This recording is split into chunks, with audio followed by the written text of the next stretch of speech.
উপজেলা নির্বাহী কর্মকর্তা ফারহানা ইয়াসমিনের বিদায়ী সংবর্ধনা এবং রাহুল চন্দ্রের বরণ অনুষ্ঠান অনুষ্ঠিত হয়েছে।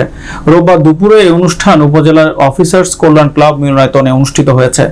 রাজাপুর অফিসার্স কল্যাণ ক্লাব আয়োজিত অনুষ্ঠানে রাহুল চন্দ্রকে ফুল দিয়ে বরণ করে নেন উপজেলা পরিষদে কর্মরত সকল কর্মকর্তারা।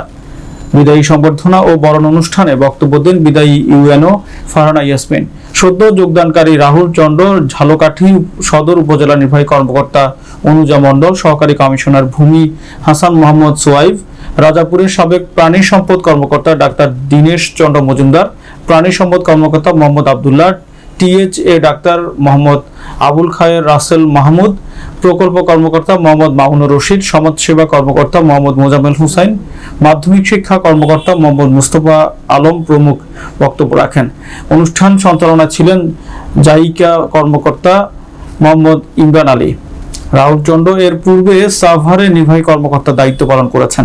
ফারহানা ইয়াসমিন ঝালকাঠি সদর উপজেলা নির্বাহী কর্মকর্তা হিসেবে দায়িত্ব পালন করবেন। এজন্য আমি আপনাদের প্রতি চিরকৃতজ্ঞ হয়ে রইলাম, ঋণী হয়ে রইলাম।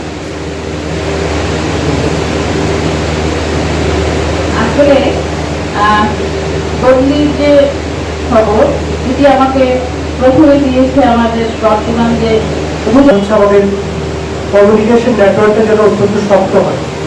যে কোনো বিষয়ে খোলাখুলিভাবে আমার সাথে যখনই প্রয়োজন 24 ঘন্টায় আমার সাথে যোগাযোগ রাখতে পারেন। যে কোনো বিষয়ে আমি আপনাকে অনুরোধ করব আমাকে একটু জ্ঞাত করার জন্য। আমার কাছ থেকে যে সাপোর্ট